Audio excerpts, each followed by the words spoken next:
RUNMODE podcast, man. Welcome to it. My name is Mohotjie and I identify as a top runner. This is RUNMODE podcast, the Runner's Circle Conversations. Here with me is top runner Madisha. Madisha MJ.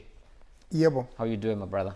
I'm fine, and so far so good, as always. 100%, man. Yeah. Runner's Circle, RUNMODE podcast, Runner's Circle is where we speak about the running issues, racing issues, training issues, and everything in between. You know, so yeah, Madisha, man, speaking about running and racing, let's jump right into it. Yeah. You know, we have a culture. I must intro this properly. We've developed a culture of just taking part and not performing. You know, this accumulated culture of let's just run to have fun. And that has become the overarching, theme that a lot of new marathon runners take on. And the good thing about it is that you actually do enjoy your marathon. You create social, your social circle is beautiful. It blossoms into a beautiful situation. You create friends, you create memories and all that situations. The bad thing, however, is that you will have an endless amount of injuries and you'll never fully reach your potential. You'll never reach your full potential. Yes. You know what I mean? But most times it happens because people don't know that there's a difference between just taking part in something and racing. What is the difference between just running a marathon and racing a marathon? Running a marathon? Yeah. Racing a marathon? Yeah. Marathon. 42.2 kilometers. Yes, people must, when we say marathon, they must think about 42. Yeah. Yes. Full marathon. Ultra marathon, more than 42. More than 42. Yes. Preferably more than 50. Yeah. Yes, meaning we are speaking to marathon runners. And when we say something, and we say something, and you are not a marathon runner. You're a 10K runner. You just have to listen. Yeah. You just have to listen and see learn. where it applies. You listen and learn because... And leave the offense there. Don't take it. Yes. If you are offended, we can't offend a person who's not doing something. Yeah. Yes. Now, it's not offensive. We are talking about marathons. Marathons, I know, even I was there when I was still very, very fresh. That you run a 5K distance and you said you ran a 5K marathon. Yes, and it's still happening. That is why other people get offended when we are saying, because they say I ran a 10K marathon. 21 is a warm-up. They don't know that is not a marathon. That is not a marathon. It's a warm-up. Yes, it's a warm-up, and now we are not apologetic about that. Sure. It's a warm-up to the marathon runners. Yeah. Yes. So in marathons, we have got people who run, and we've got people who race. Yeah. The two are not the same. Yeah. Running is movement. It's like when you are moving from point A to B. And we're not talking, sorry to cut you. Yeah. We're not talking about the podium superstars, the top 10 or top 20 versus the rest. We're talking about run form for the day. Yes. Right. Yeah. So when you run, the actual process of running, when you are saying you are running, is when you are moving, and you choose your speed, you choose your time, you choose why you run. Sometimes those things choose for you. Yes, it's leisure in most cases. It's a hobby. Yeah, it's a hobby. It's a hobby. Then you are not competing. Yeah. And it's internal. You're trying to improve your internal self. Or your ego and emotions. Your ego, emotions. Also internal. Yes. Yeah. That is going to be running. Yeah. And running in most cases is not structured. It's not planned. I can just go out because I'm bored at home and I run. That is running. That is running away from problems. Yes. Now, when you are running a marathon, it's not like you are racing a marathon. When we go to marathons, there are those who will run a marathon, there are those who will race a marathon. Yeah. At Comrades, our bus was parked to where there were these top runners. Your your transport bus to the event. Yes. Not the marathon bus. Yes, it packed. Yes. Yeah. The real bus. Yeah, the actual moving vehicle. Not the two-legged bus. Not Rocky's bus. No, our transport. Yeah, I always refer to Rocky's bus. Yes, our transport. Yeah. Our transport from Durban. It was parked next to Peter. Yeah, it parked where we had the elite runners. Yeah. And when they got in, we saw them. This is Nedbank, no? Yes, Nedbank, etc. Nick all Bester's club. Yes, and Kherda and Hele. So all the people were there. Those were people who were going to race. Yeah. And they were put in a certain category. We runners, we were outside. We runners, we were outside. So that is where there is a distinction. Yeah. There are runners, there are racers. Yeah. Racers, when you race, you are running for competition. You are running to outperform someone. Yeah.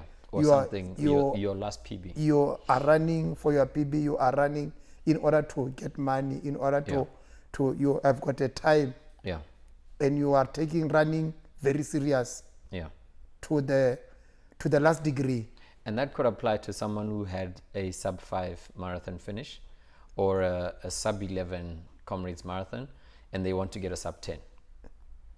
That's also racing, isn't it? Because when you are racing against yourself, the principle is in application. No, when you are racing against yourself, it's running. No. When you are racing against yourself, when you are running, you want to improve your time. You are running. You are not racing. No, racing is there is a competition. Oh, so you're talking about that type of racing? Yes. Right. Cool. Yes. When I go to Comrades, I did a Bill Rowan, and I want to do a silver. I'm not racing. I'm running. But you're applying the same principles. I'm applying the same principles, but that those who are racing do.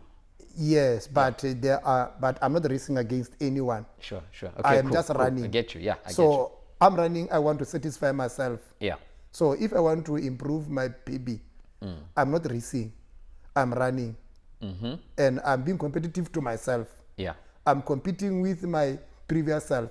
If I go to the Comrades, then I do 8:50, and the next Comrades I want to do 8 hours in 90 kilometers. Yeah. I'm not racing. I'm not chasing the elites. I'm chasing my time. Yeah. So I'm running.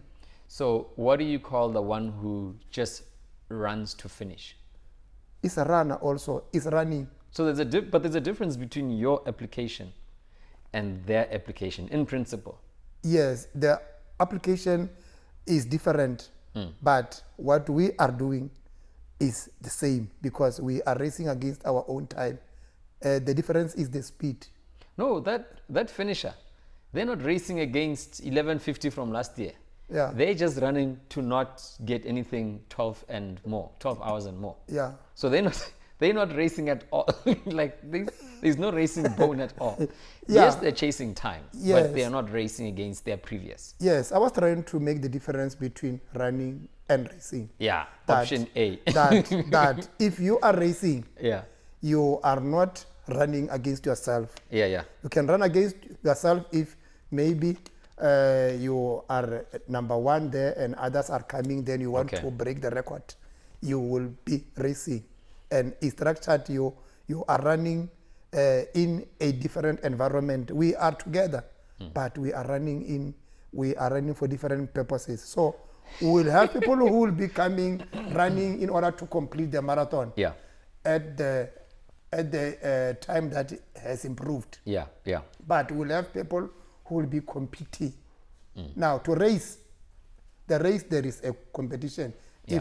If we are saying there is a bike racing, there is a motorbike racing, there is a car racing. Lewis Hamilton, those guys, they are racing. But when they are just driving the cars, they are just riding. They're just riding. Yes. Maybe it's the wording. Yeah. Maybe what I'm talking about is participating versus performing. Because if you're taking part in a marathon and your previous PB is like a 3:45, and you want a 3:30, you need to have performance principles in your taking part. But if you're just taking part, both categories are running. Yeah. But those other ones, they are racing, using running as a method. Sure, exactly. Yes, so the principles are the same. Yes. Hence I'm saying it's the wording. We are all running. When I go there, Yeah. I go there to run. But I'm not racing. I'm just running to improve my time. So we are runners. All we are runners. That's why we have runners. We've got elites. Yeah. Yes, elites race. They don't run. Elites race. And top runners Yeah, run. because they run fast. And top now, runners is everyone else. And when they run that fast, Yeah. it's called racing. Yeah. But when you run and you are running at 10 minutes per kilo, would you call that running? It's a power walk for a lot of marathon runners. It's a power walk. It's not a power walk. It's not a power walk for me also. It's too much. So your power walk is 9 minutes. 8 somewhere, 8. 8:45, between 8:30. 8 and 9. Sure. Yeah. So then those people who run at the front, who run 3 something until the finish. Podium superstars. Yes, they are racing. Yeah. So if we go to the marathon, someone runs sub 5. Yeah. And someone ran 2 hours, 5 minutes. Yeah. These two people are not the same. That one with 2 hours, 2 minutes was racing. That other one was just running, was just trying to survive. If the one who runs a sub 5 previously ran a 6:30 marathon, DNF'd somewhere, they used the same principles. If they trained, and they did their 16 weeks and they structured their training, they did their build properly, then they got to race day with a race plan. They're applying the same principles as a 2:05 runner. So they're not racing per se, but they're performing. It's a performance marathon for them. Running against who? Against their previous self. Yeah. Yeah, that is not racing. That is running. Hence I'm saying that's why I didn't say racing. The principles are the same. But when you factor in that you are running and you are trying to outperform someone, that is when you race. So when we go to the marathons, I will be running to improve my time. There will be one who will be running to get to the podium.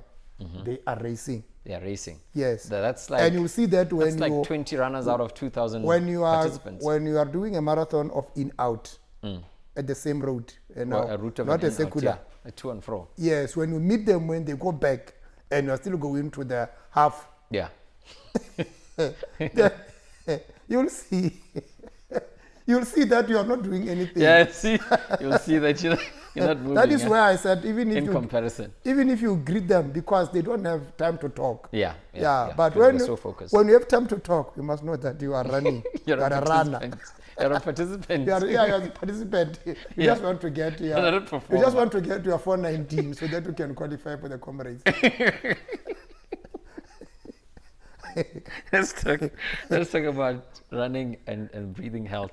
But a few episodes ago you spoke about snoring and you said you've never met a runner who snores. Never. Never.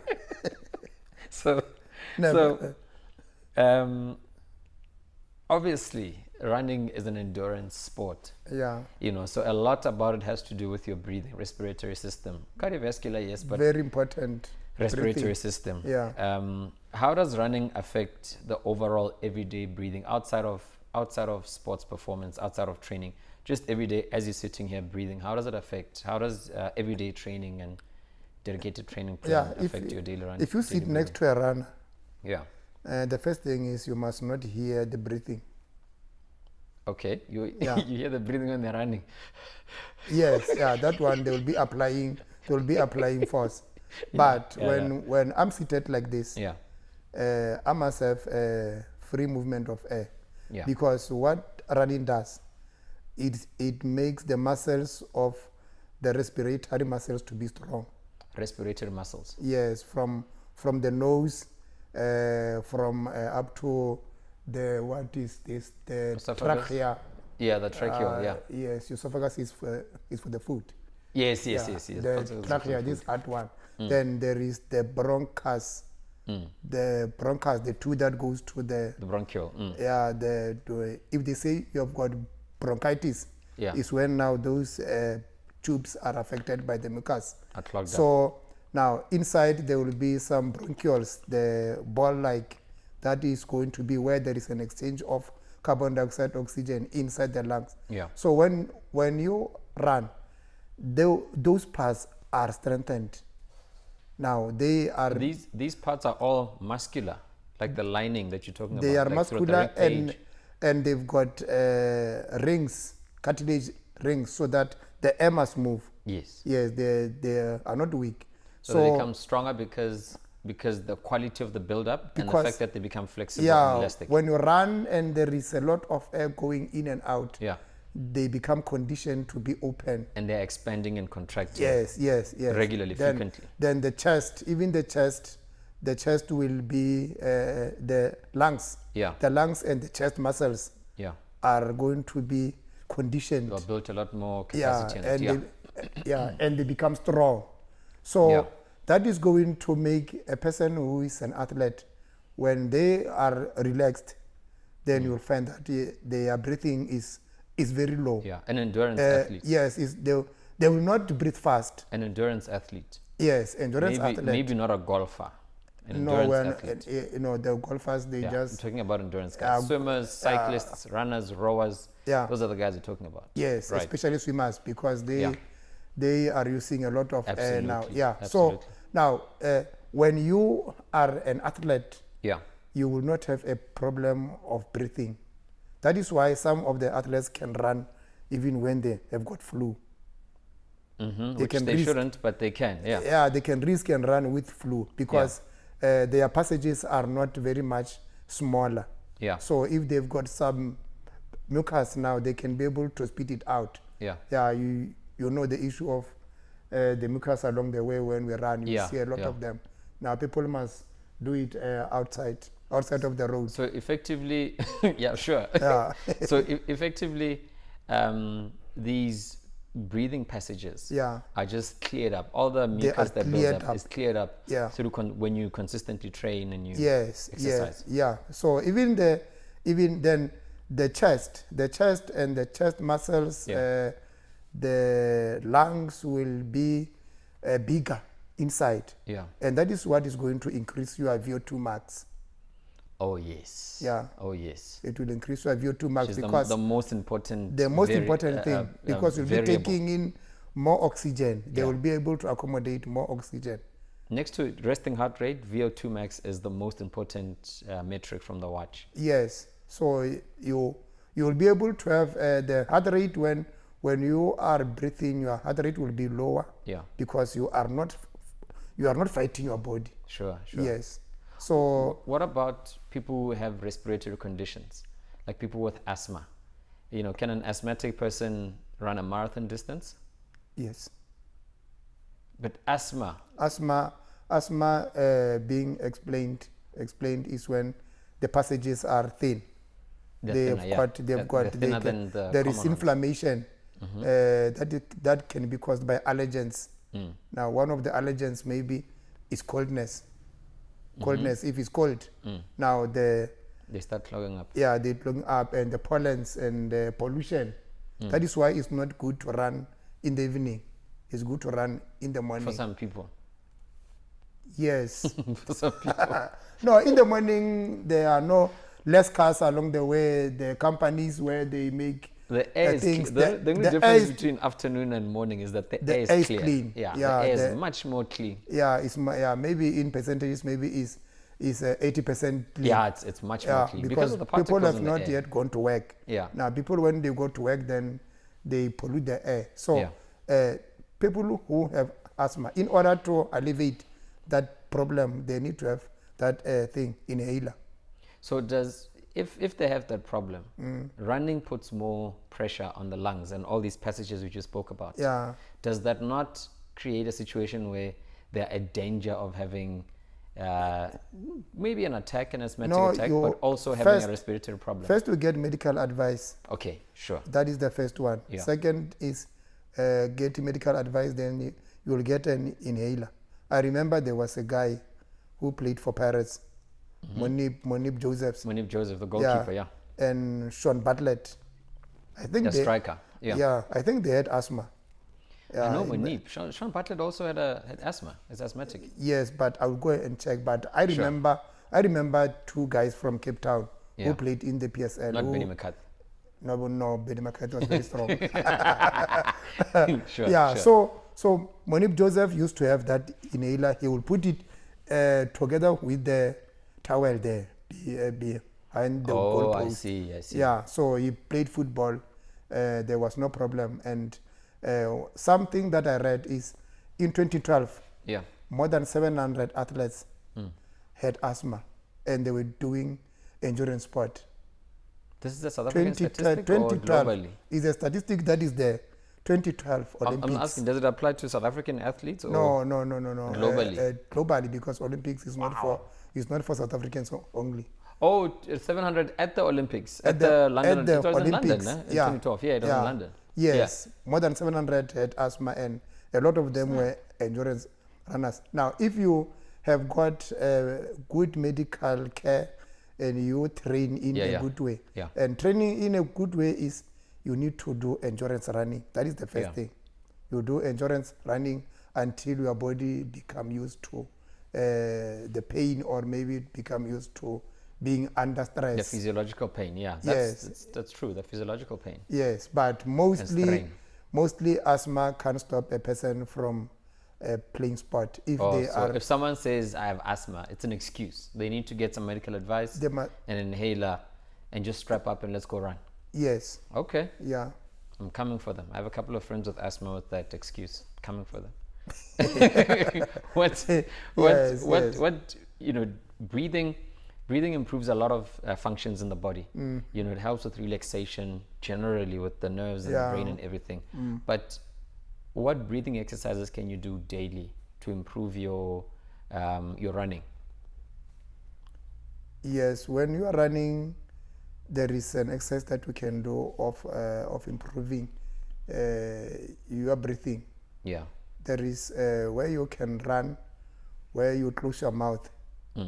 You breathe with your nose. Through your nose. It's called nasal breathing. Inhale and exhale, both inhale and exhale. Yes, but they say that you are making your body to be used to more carbon dioxide. So you're building more capacity. Yes.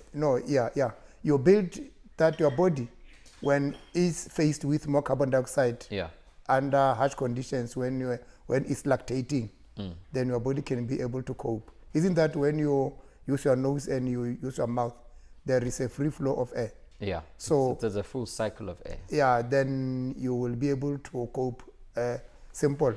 But when you put your body under stress, you are training your body. Maybe for 5 kilometers, you breathe with your nose only. Then your body will be able to process energy using less oxygen, because you'll be having less oxygen getting through your nose and less carbon dioxide getting out of your nose. So then you are putting your body under stress. Then your body will be much stronger. When you are running where there is less oxygen, then your body will be able to cope. This is proper training stuff. Yes. Then there is another one of belly breathing, where you use your diaphragm. The diaphragm is the muscle that is separates the chest cavity and the abdominal cavity. The macabre. Yeah, the stomach and the macabre. And the lungs. Yeah, that is it.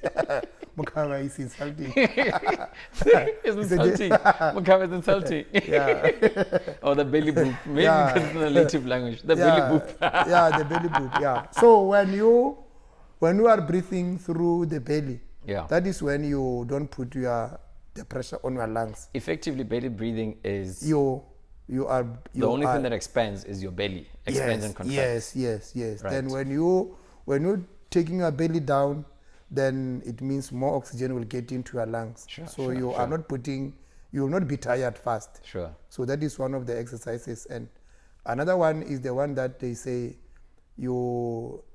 is BEP. BEP is BEP. Yeah, you take the air through your nose, then you return it through your mouth. Say. You see? Okay, I hear you. Yes. So then that is one of the exercises that can work. I've heard of that, but a double inhaler and a single exhale, like sort of you training your, but it's more for the nervous system than for the lung capacity. Yes. Yeah. Then and another one is to breathe together with your steps. Together with your steps, or with your cadence. Cadence, yeah. Okay. Yes, when you are doing steps, then you sink. I've also heard of this. You inhale 3 steps, then you exhale 1 step. Yeah. You inhale 3 steps, or you inhale 2 or 3, as long as it's more than 1. It's called 3-2. 3-2. Yeah. As long as you inhale more for a longer duration 3 steps, than you you inhale 2, then it's exhale. Out. Then it's this is elite doing that stuff. again. Yes, but this is elite marathoner. I've never met a sub-5 marathoner that breathes like this. You see, elite stuff. Those are the things that are done at coaching level. Yeah. Whereby they will tell you how to survive when things are tough. Yeah. Because which they will. Yeah. When it's tough, you don't just give up. You must try something. You must in try order something. in order to revive yourself. You must try running in a bus. Yeah.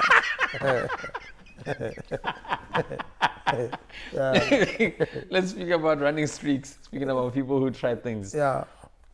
Approaching December, our favorite time of the year for a lot of runners. Yeah. Some people take a break, and some people decide, hey man, I'm gonna run 7 kilometers 7 times a day, 7 times over 7 days, rather once a day over 7 days. Yeah. And it's a challenge. People they call it the Twin Towers Challenge. It's a thing. Yes. People post about it. People do 15 days consecutively, 21 days, 15 days. And, I have certain feelings about it, but I want to hear your thoughts on it. How does running every day like that affect your race day performance? Because obviously if you are running, this is for people who would be training. Or people who say that, no, my next marathon is XYZ, I'm running towards it. And within that, there's a Twin Towers Challenge. How does running that Twin Towers Challenge affect your race day performance?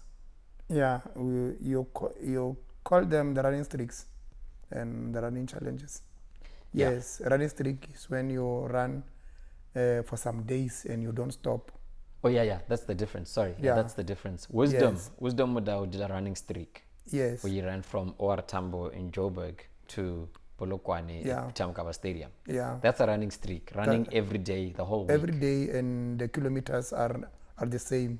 And sometimes with a running streak, sometimes the kilometers are different. Yeah. For instance, the Icon Challenge, it's different distances, and then the last day, it's 104 kilometers. Yes. So it's different. So that's a running streak, so to speak. But I was talking more for the running challenges, where you decide that I'm running 8 kilometers every day for 8 days. Yes, we said when people take on those challenges, the first thing that they are trying to do, they are trying to build endurance. Yeah. It builds endurance. Yeah. Yes, and in those running challenges, you can't run fast. It's not possible. But it's a challenge. We're hitting the things here. 5K challenge. It's a challenge where maybe you run 11 kilometers.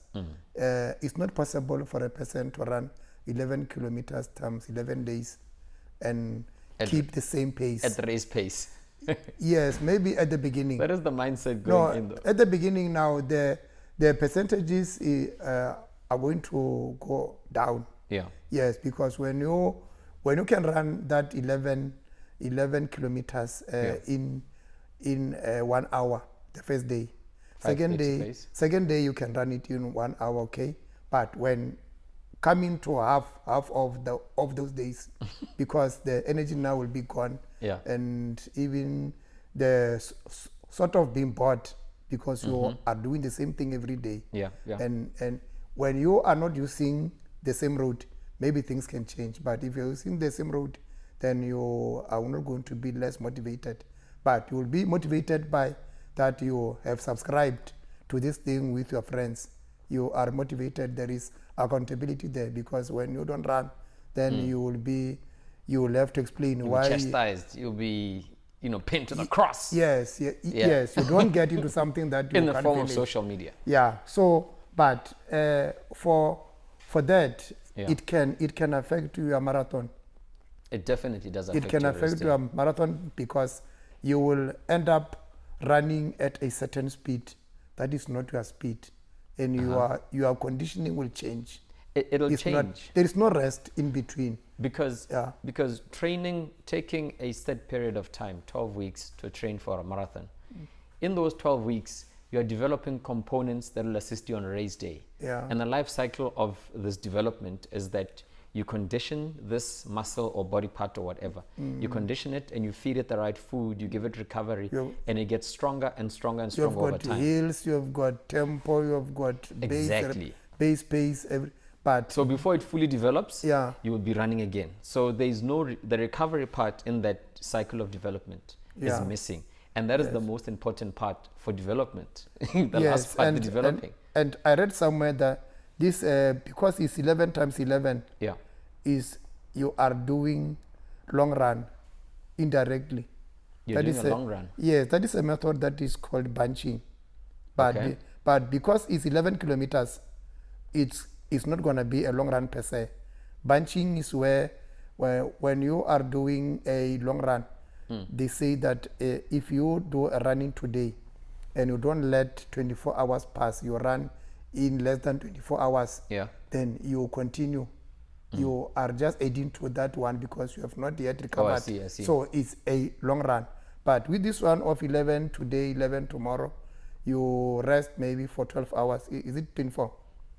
But it depends. They just say the following day. Yeah, the following day. I think we spoke about someone who called up his partner and said, hey, come and follow me with the at car 7 at o'clock night. in the evening. Yeah, so, but all in all is not good for training for the marathon. It's just for the fitness. Yeah, it's good for fitness. Yeah, but after also running, considering that you're running at a base pace. Yes. Yeah.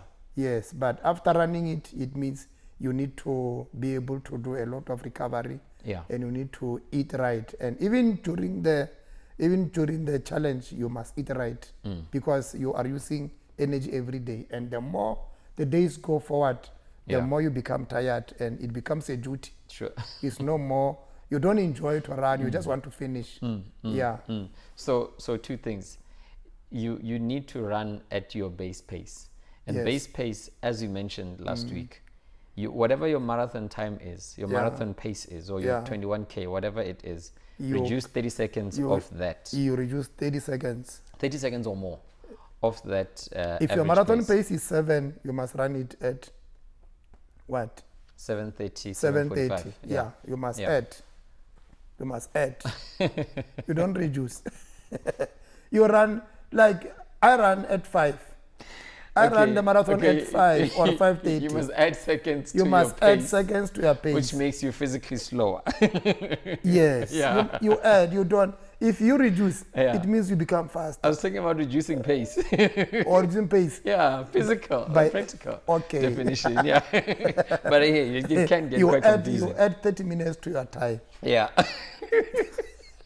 30 seconds to your time, sure. And by adding 30 seconds to your time, you will be reducing pace. Yeah, reducing pace, physically reducing pace. Okay, yeah, they go together. Yeah, so that and recovery. Yeah, those two are very important.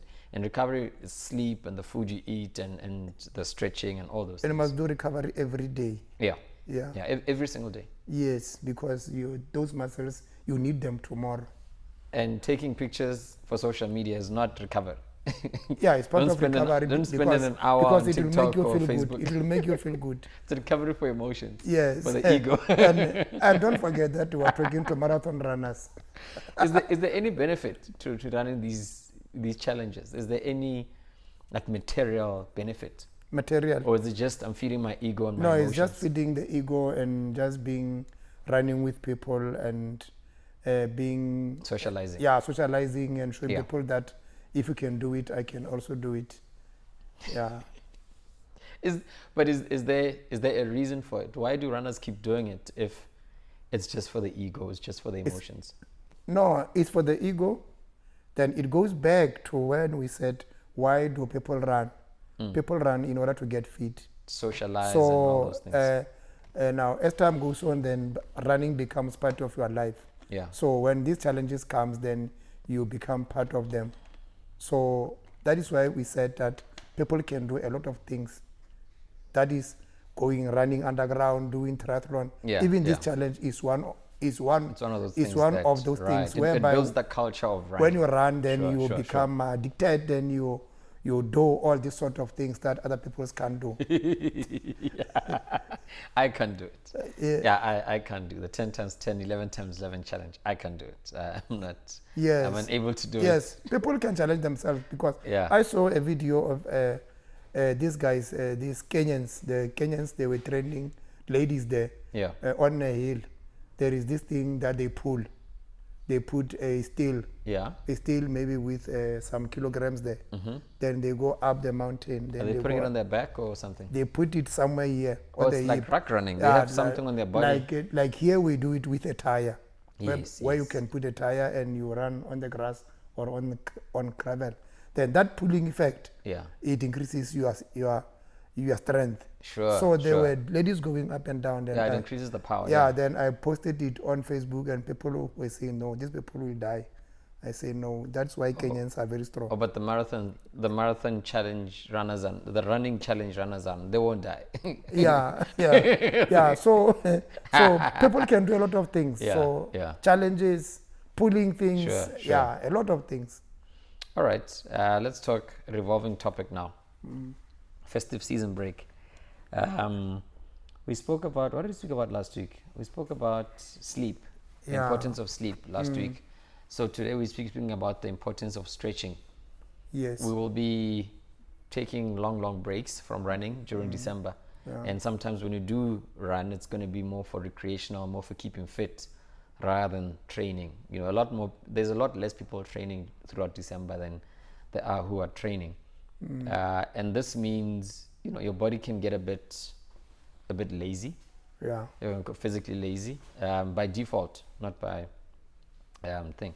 So if you're used to stretching frequently and now you're not doing a lot of activity and by default you're not stretching because you normally stretch after or before running, how does that impact your running when you do return, in the next 6-7 weeks when January is packing up a lot of running mileage? Yes, when you become inactive, you become inactive, even your muscles, maybe after a week, now they will be going back to their normal nature. Their normal nature? Yes, where now the muscles, when you run, the muscles strengthens and they elongate. Yeah. And the stretching is you are making the muscles to increase in size.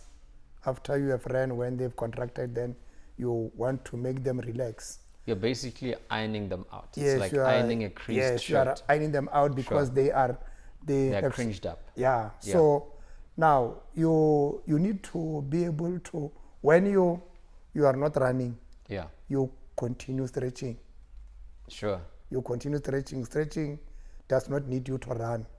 So you need to do those exercises of stretching the hamstrings, of stretching the calves, of stretching the quads. Yeah. You don't need something to do squat at home.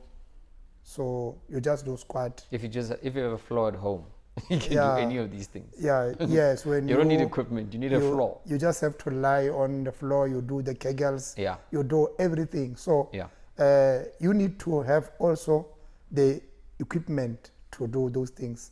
Other things like the foam roller. Foam roller is a very big part of it. A yoga mat is key, it's essential. Yes, and also the rubber bands. The elastic bands, the resistance bands. Yes. So if you don't know how to use those things, you just go to the YouTube to check how other people are doing that.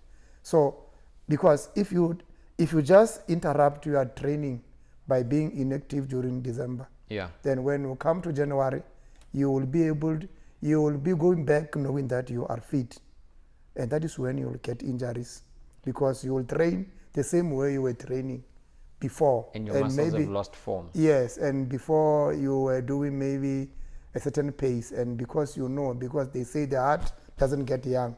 It doesn't. Yeah, it ages with you. Yeah, so the heart will say that you were running at 4:30. Yeah. Then you go and run at 4:30, then you get an injury. Yeah, yeah. So all in all, December is not for the first time coming. Hey, but we treat it like the first time, man. We always treat it like the first time. Yes, but I know our good runners, our marathon runners, when they go to visit somewhere, they take their clothes. They take their clothes, yeah. Yes. I also take my clothes when I go somewhere. Are you one of those runners who tells the occupants of the car that, guys, let me stop and run with this guy. Can you wait for me?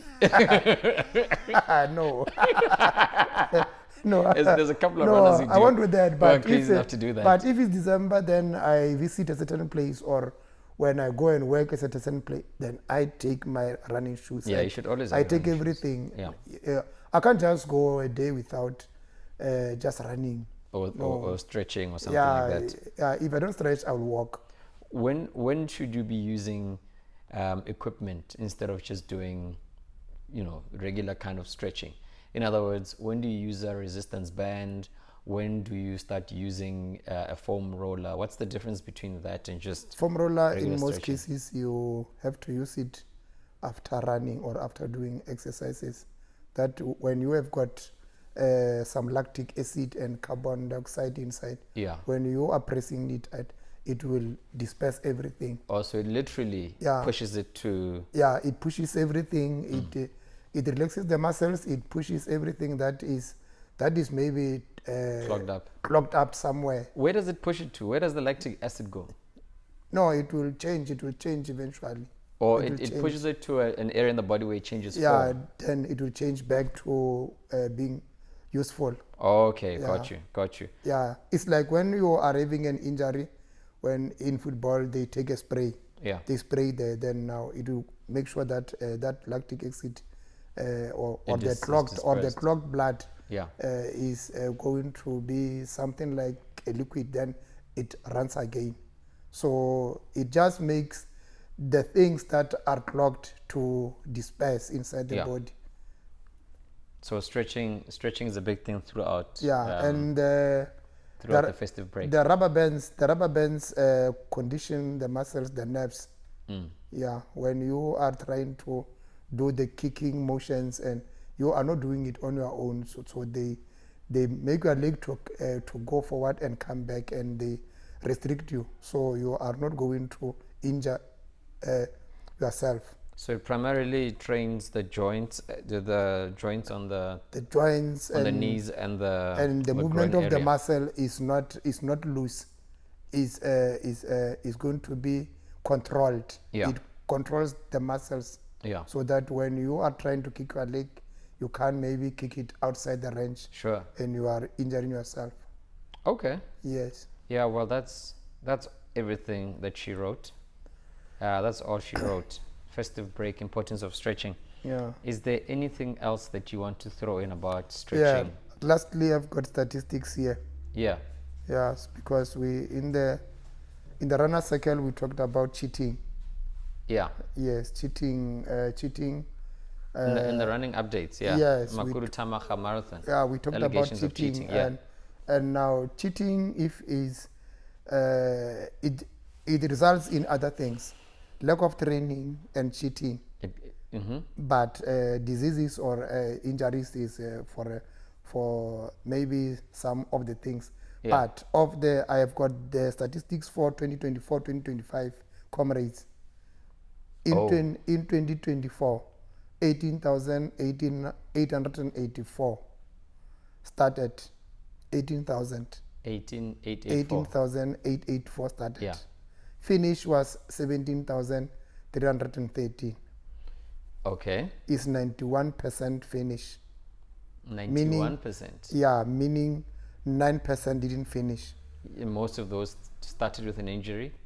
Coach Perry always says that. Yes, some cheated. Some cheated? Yes. Oh, some came cheated to get to the Comrades. Some cheated to go to the Comrades. You see, isn't that when we go to the Comrades, we don't go all there with the same qualification. Yeah, we don't go the with real the same. qualifications. We don't go with I the can real run for ability. you. I can run for you. We don't go with the real ability to qualify. So some of the people who fall under this DNF. 9%. Yeah, the DNFs. Yes, is we bar those who've got injuries and maybe they ran being sick. Yeah. But The if flu you and go the there, injured if people. you cheated, you're gonna be among the statistics. That's when you see someone, coming from like A, B, or C with the old system, A, B, or C, and they're finishing at like 11:30 without having an injury or without flu. Yes. And you're asking yourself, how did you qualify for, C or B or D? You mustn't ask them because they are running with their legs, they're running with their shoes that they bought, they're running with their watch. I'm never gonna ask them. And they paid. I'll ask the question on run mode. They will answer the question as and they paid to go there. They didn't ask money from you. Yeah. The only thing that will happen is the race will smoke them. Yeah, the race will. The race will smoke you if you cheat. Necessarily. Yeah, the race will smoke you even if you're having good shoes. 6,000 shoes. The race is challenging even if you're a good runner who participated and qualified properly. Yes. But now there's unnecessary challenges of being in a higher than ability, group, racing group. Yes, people were complaining that since after COVID, we have got a lot of runners. Yes. And most of those runners are people who were not running. Running is more fashionable. We don't own running. Yeah, but we don't own running. We advise about running. That if you go to run, do this. Whatever that we are talking about here, we are advising people. Advise, take it or leave it. Yes, but it's as simple as that. When you fail at the Comrades, it's you and your family and your kids and your siblings who are feeling the pain. Yeah. We don't feel the pain. You are a statistic. All right. So 2025. 2025, 22,000 registered. 22,000. And now those who started is 20,972. That's the big one. Yeah, that's the big one. 20,000 is this year. It's this year, yeah. It's 20,972. That is when we had two-pot system. Yeah, two-pot system. Yeah. Quarter to 6 and 6 o'clock starters. But those who finished out of that 20,972, 18,208. There's an increase in non-finishers. Yes, it's 86% finished. Sure. 86% finished. People didn't finish 14% didn't finish. More people didn't finish this year than last year. Yes, if we can go and check, we will find that there are cheaters there. Cheaters not like in animals. They are not cheaters, no. They're not cheaters as cheaters animals. Can run. They can't cheaters can run are fast. Yeah, these ones are different kind of cheaters. Yeah, so now my advice about everything here. Yeah. My humble advice to those who cheat. Did you say humble? Yes, my humble advice, because I know I'm humble, my brother. No, okay. do you think me and humility don't mix? When you're wearing your running clothes, I think you should never use that definition. Outside of that, when you're sitting here, I'm trying to be humble because I know what Comrades can do to people. Sure. Yeah, because sure. That's what I'm saying now. It did to us. It did to us. It did to us. And there is no one who enjoys Comrades. Now, if you say you go there to enjoy Comrades, that's a lie. That thing is tough. People enjoy the experience, but everyone feels the pain. Yes, everyone feels the pain. The actual thing we are doing there is painful. It's very painful. It's very painful. It's very painful. Physically, psychologically, it's super painful. Yes, on all aspects. On Facebook, emotionally. I posted my picture. I was at that bridge. That bridge is something like 80 something or 70. In Pine Town. Yes, in Pine Town. Yeah. Yes. Now I zoomed. I love that bridge. Yes, I zoomed the face. I was right next to a certain white lady. I zoomed the face. That face was not nice, and I know I know that face. I know the pain that was in that face. I can. You recollected. Yeah, I can't forget that pain. Sure. Yeah. So people, my humble advice. Yeah. That advice that I will bring is when you want to go and run the Comrades, choose three races that you can do and qualify. This is 42-kilometer races. Yes, you can't. If you choose 50, you are like me. It's no problem. I can choose 50. Yeah, you can qualify with an ultra marathon. Yes, So you must choose 3 races that you can use to qualify. Yeah. Other races, if you are a racing maniac, you want to race, you want to go and run all the races, just go and run for practice in order to be used to 42. If you can't run 42 being alone. 3 races to run. This is within the, I would assume someone from, this is August, September, November, December, January, February, March. From April. From August to December, you can choose one because most of the people are not fit there. Because after Comrades, people just sit. They just sit at home. Sure. Yeah. So if you are fit enough, you can choose one before December. Then you can choose 2 after December. I'm talking to a person who is not an experienced runner. So when you're saying choose 2, you're saying they must run those 2 other marathons as well? For performance. For performance as well? Yes. Is that not too much performance before Comrades? Because after this marathon, they got to take a break and maybe start training again. There's January, February, then they stop, then they go and do some things. Because they can't run 2. They can't run 2 before December because of fitness. Because because I understand what you're saying. A lot of people, especially a lot of beginners, a lot of novices, after Comrades, do not train after if they don't have a marathon towards the running to. Yes. So a lot of experienced runners, what they do is after Comrades, they take a break the rest of June, rest of July. Then August, September, October, they train. November, they run a qualifier. Yeah, there is Sanlam, there's for us there is Seshego Marathon. There's the one in Eswatini. There's a lot of there are a lot of races in Guyana and Venda. There's the Cape Winelands in November. So they run those, and then after running it, they take a break in December, and then they spend the next 5 months training because they're experienced. They know what to do. Maybe they'll go to a race and run a 10 or 21. But you're referring to beginners. Beginners who run marathons, they take one this year. Yeah. And try to get seeding. Yeah. If it's not good, they must target 2 after January, after December. Do you not think that'll be too much performing? Should they not just they are building up to the Comrades. Okay. All right. They are building up because we are talking about someone who's not experienced. Sure. And now if you're not experienced, you must not rest after January. You must run until May. Yeah. So I can rest the whole of May and go and run the Comrades. I can rest the whole of May. Super Madisha. Humble Madisha. No, because the muscles know. The muscles you have know. Muscle memory. And, you also have years of experience. Yes. So and I can do only 1 marathon from January until May and be able to run the Comrades. Last year I did, I think 3. But I did an ultra. You would also be doing. I did only 3.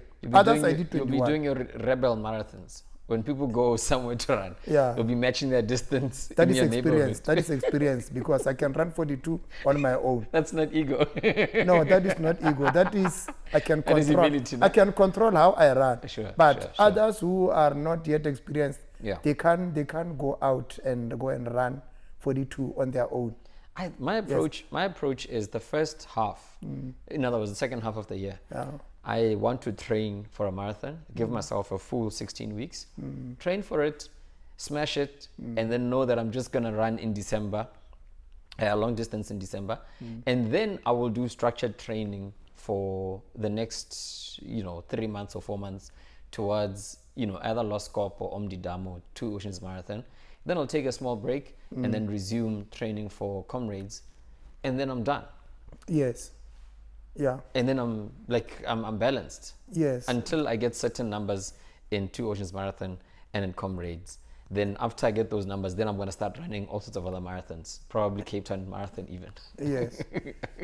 It's like if you can go out and do 30 on your own. Yeah. You are experienced. You have got patience. You can do everything at a base pace, and you control the pace. Yes. That part is very important. Yes. I know someone who can bank work and go and do 42. They can bank work. Yes, and go and do 42. Is that not addiction? No, it's It's on their program. Yes, I hear the experience part. Is that not? It's on the program that they must do program. 42. Now they see that now during the weekend they will not have time. Now, okay, sure. Let them bank work. Sure. Yes, and even they can go. Yes, I can also bank work and go into 42 if I want. Please don't bank and run alone. Please don't bank RUNMODE. I hear you. Yeah, so people must train, because if you don't train, if you don't train yourself, you don't train yourself to run a 42 on your own. Pain. Yeah. And you want to run that 42 and you are doing 21, you are doing 25 during LSD on a Saturday. Yeah. You will not get what you want. Yeah, because you can't sprint. Your body can't sprint what it doesn't know. There's not enough marathon prepping in that situation. Yes. Yeah. But if you just run maybe 5 kilometers and during the weekend you run 21 or 25, and then the race comes, it's 42, you think you'll do better? No.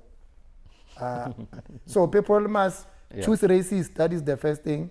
They must count the number of the performance races that they go to. Sure. And they must not just go to the races that they don't know. You must read about the race. You must check the elevation. You must check the profile of the race. And you must even check people who are doing that race. Yeah, maybe speak with them. Or DM so them, that you can be an experiment for them. Yeah. Others are doing an experiment with us. So that you don't have an excuse and say, oh no, there was no water. is not the one to qualify. Oh no, Soweto had in too many hills. That's why I couldn't get a sub 4 or a sub 430. Yeah, so train, guys. Yeah. Train.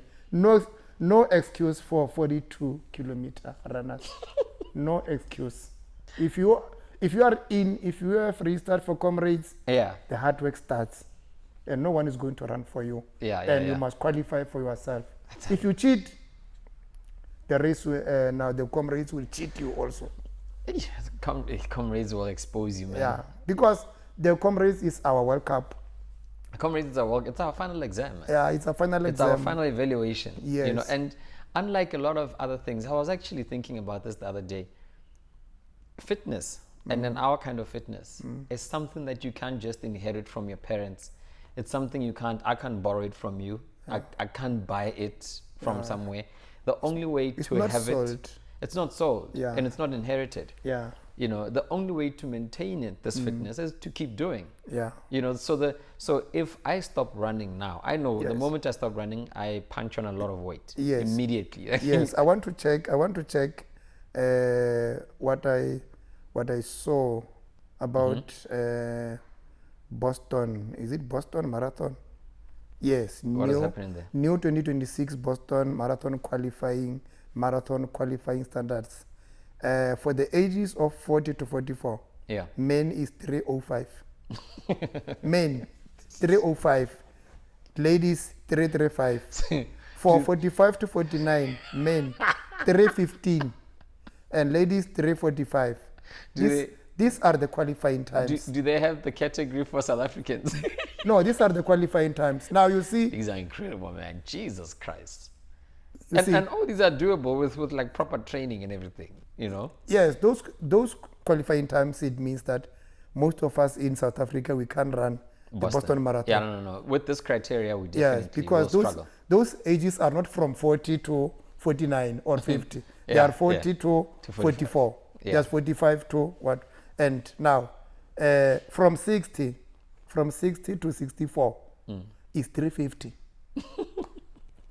It's 350 where our running friends are going to be in so much trouble. Yeah. It's 350 now for men.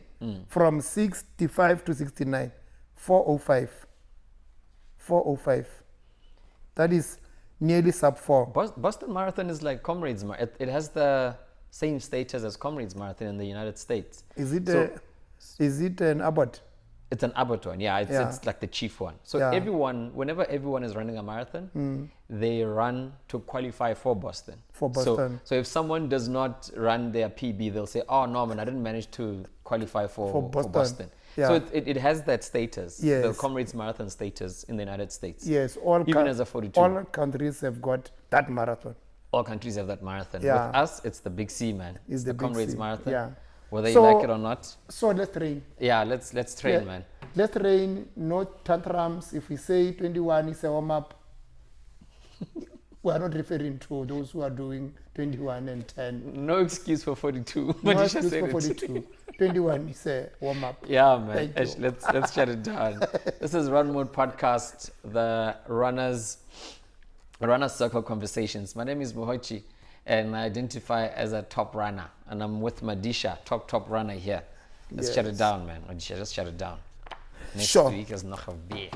Let's go, man. Ooh.